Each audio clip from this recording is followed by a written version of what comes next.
La madrugada era silenciosa en Roma. Una calma espesa envolvía el cielo sobre el Vaticano, pero dentro de los muros apostólicos algo se agitaba.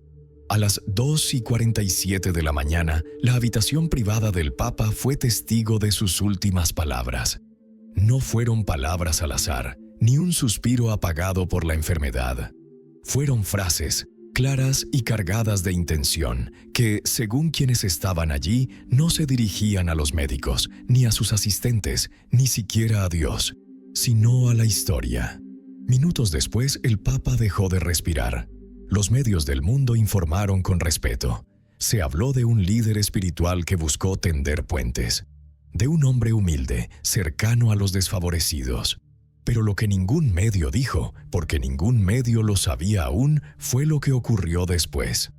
Fue lo que el Papa dijo en esa habitación, ante un puñado de testigos seleccionados, lo que desató un terremoto en el interior del Vaticano. Un terremoto que aún no ha terminado de sacudir los cimientos de la Iglesia. Horas después de su muerte, un documento fue entregado a 3 personas. El secretario de Estado del Vaticano, el prefecto de la Congregación para la Doctrina de la Fe y el director del Archivo Apostólico. El sobre estaba sellado con cera roja, llevaba la firma del Papa y una única frase en latín: Fiat lux in templo tenebris, hágase la luz en el templo de las sombras. Dentro del sobre había un mensaje manuscrito, 9 páginas escritas por el propio Papa en los días previos a su muerte. No era un testamento ni un mensaje pastoral. Era una denuncia, un juicio y también una confesión. La Iglesia, decía el Papa, se encontraba al borde de un colapso espiritual. No por amenazas externas, no por crisis de fe, sino por una lenta, silenciosa y profunda traición interna. Usó una expresión que nadie esperaba leer de su puño y letra: hemos sacrificado la verdad en el altar del poder. Pero, ¿qué dijo exactamente antes de morir?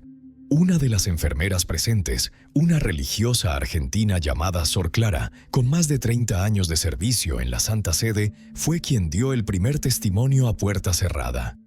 Según ella, el Papa pidió que apagaran los monitores, que se retiraran los asistentes médicos y que dejaran abierta la ventana. Dijo que necesitaba respirar aire no filtrado por el protocolo. Se sentó con esfuerzo y pidió papel. Lo que escribió con mano temblorosa fue lo siguiente: no teman por mí, yo ya no importo, teman por lo que viene. La estructura ha crecido demasiado. Hemos construido una ciudad cuando se nos pidió un camino. Hemos llenado los bancos de mármol, pero vaciado los corazones. Lo que he callado fue por miedo. Pero el miedo no puede ser el legado de un papa. Por eso escribo, para que no se diga que lo ignoré todo. Hay cosas que deben saberse, cosas que cambiarán la Iglesia para siempre.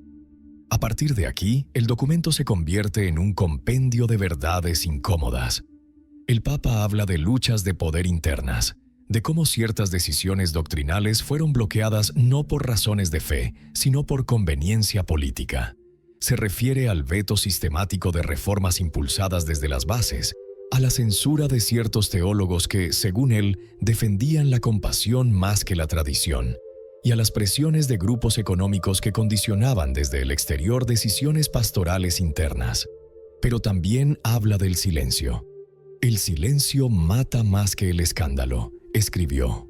He visto cómo se archivaban denuncias, cómo se ignoraban cartas, cómo se posponían decisiones por miedo al titular del día siguiente. He visto cómo se intercambiaban favores disfrazados de oraciones, y lo he permitido. No quiero que esto se repita con el próximo Papa. Uno de los fragmentos más estremecedores del documento hace referencia a lo que él llama la gran omisión, el tema del sufrimiento humano invisible. El mundo ha cambiado, pero nuestras respuestas siguen ancladas en siglos de retórica. Hay jóvenes que ya no creen, no porque no quieran, sino porque nunca les dimos razones para hacerlo. Hay mujeres que sienten que la Iglesia las abandonó. Hay pobres que ya no tocan nuestras puertas porque dejaron de vernos como refugio. Y lo más triste, Hay sacerdotes que han perdido la esperanza y no saben a quién confesarlo. El Papa, en su lecho de muerte, pide una reforma, no estructural, no cosmética, una reforma espiritual. Pide una iglesia que deje de hablar de sí misma y comience a escuchar. Pero el documento no solo contiene crítica, también contiene datos, nombres, fechas, menciones directas a reuniones celebradas en secreto, a decisiones bloqueadas desde oficinas sin ventanas. Habla, por ejemplo, de una propuesta para permitir a los obispos locales adaptar ciertos ritos litúrgicos según la realidad cultural de cada región. Una propuesta que fue aprobada en 2021 por mayoría, pero bloqueada por un grupo reducido de cardenales con vínculos directos con entidades políticas extranjeras. En otra parte del documento, el Papa menciona un archivo específico del Archivo Apostólico Vaticano, un documento etiquetado como Sub Fide, escrito en 1986, que contiene detalles sobre pactos de silencio entre la Santa Sede y varios gobiernos latinoamericanos en plena dictadura militar. El Papa escribe: si esta iglesia quiere hablar de justicia, debe antes vaciar sus cajones de miedo. El documento fue clasificado inmediatamente, pero su existencia no tardó en filtrarse. Hoy sabemos que hay un grupo de cardenales, no oficiales, no reconocidos, que están trabajando en una comisión para decidir si este material debe hacerse público. Pero hay presiones, muchas. El Vaticano, aunque nunca lo admitirá abiertamente, está en alerta. Internamente, el testamento espiritual del Papa ha sido calificado como el texto más explosivo desde el Concilio Vaticano II. Algunos lo llaman el Evangelio apócrifo del Papa, otros simplemente la carta que no debía existir. Y sin embargo, existe. Una copia parcial fue enviada, según fuentes internas, a 5 diócesis consideradas reformistas. En una de ellas, un obispo habría leído fragmentos durante una misa privada. El contenido habría provocado lágrimas, reacciones intensas y una frase que se repite desde entonces entre ciertos círculos eclesiásticos: el Papa no murió, sembró. Porque eso es lo que hizo. Sembró un futuro incierto. Un futuro que puede cambiar la Iglesia para siempre. ¿Qué hará el nuevo Papa con estas palabras? ¿Las ocultará, las matizará o las convertirá en el inicio de un nuevo camino? Los últimos 6 meses del Papa no fueron como los anteriores. Aunque su estado de salud se deterioraba lentamente, no fue el cuerpo lo que más llamó la atención de su entorno, sino su actitud. Quienes lo conocían bien sabían que algo había cambiado. El hombre que había liderado durante más de una década con firmeza pastoral comenzó a mostrarse cada vez más introspectivo, distante, casi melancólico. No era tristeza, era otra cosa. Según una fuente cercana a la residencia papal, el Papa dejó de utilizar su agenda oficial con la misma regularidad. Comenzó a escribir a mano en pequeños cuadernos de cuero negro que guardaba personalmente en una caja de madera tallada sin permitir que nadie los tocara.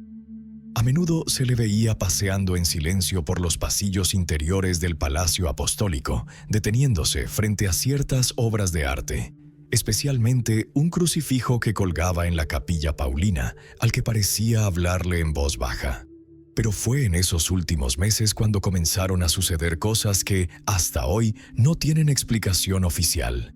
Entre noviembre y enero, el Papa recibió a 7 personas en su despacho personal sin que sus visitas quedaran registradas en el protocolo vaticano. No se trataba de cardenales ni nuncios apostólicos, eran civiles, 5 hombres y 2 mujeres. Uno de ellos, según ha podido saber este canal, era un antiguo diplomático español retirado que colaboró en misiones de mediación en Oriente Medio en los años 90. Otro, una teóloga brasileña excomulgada tras publicar una tesis que cuestionaba el papel jerárquico de los obispos. La pregunta es inevitable. ¿Por qué los recibió? ¿De qué hablaron? ¿Por qué estas reuniones se mantuvieron en secreto? Una filtración reciente del entorno de la Secretaría de Estado apunta a que estas reuniones formaban parte de lo que el Papa bautizó en privado como el proyecto de la Iglesia sincera. un concepto del que nunca habló en público, pero que aparece mencionado varias veces en los cuadernos encontrados tras su muerte. El objetivo, según los documentos internos, era reunir voces silenciadas por la institución: teólogos, religiosos expulsados, investigadores, activistas cristianos perseguidos. Quería escucharlos, comprender dónde la Iglesia se había cerrado. Y lo más importante, dejar testimonio de lo escuchado, para que el próximo Papa tuviera acceso a una visión que no pasaba por los filtros diplomáticos de la curia.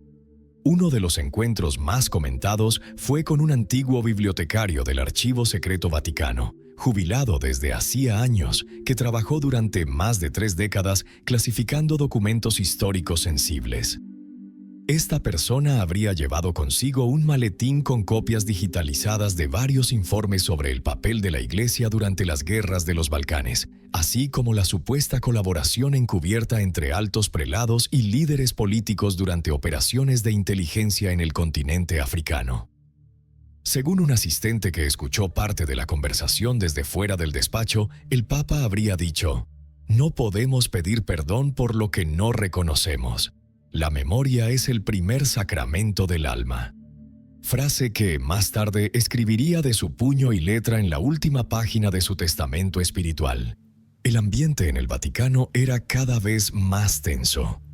Algunas fuentes indican que miembros del círculo más tradicional de la curia comenzaron a sospechar que el Papa estaba preparando un movimiento de ruptura.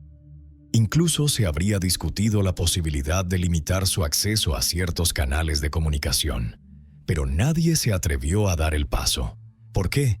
Porque, pese a su fragilidad física, el Papa aún conservaba una enorme autoridad moral. Y porque sabían que si se filtraba cualquier intento de censura interna, las consecuencias serían incalculables.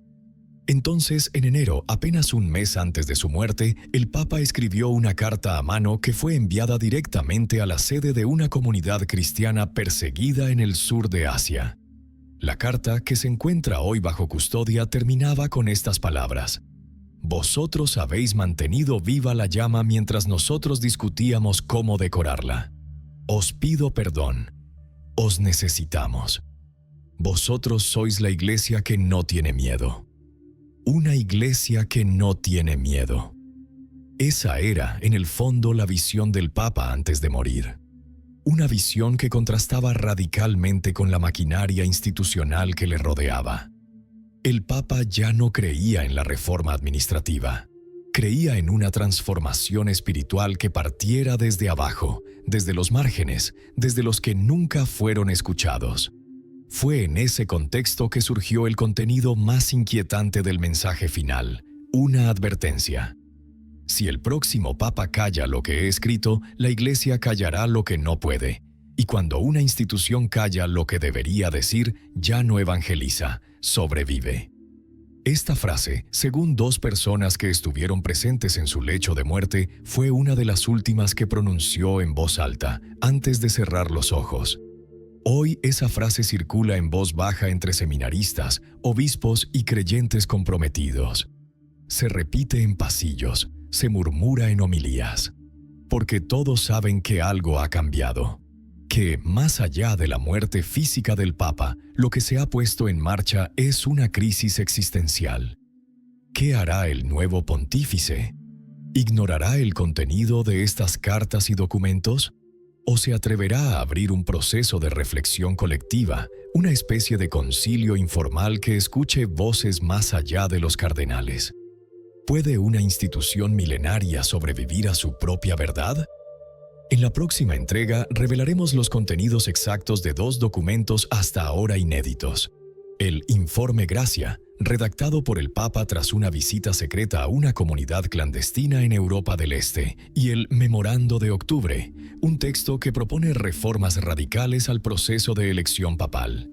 Porque lo que está ocurriendo no es una anécdota, es historia viva.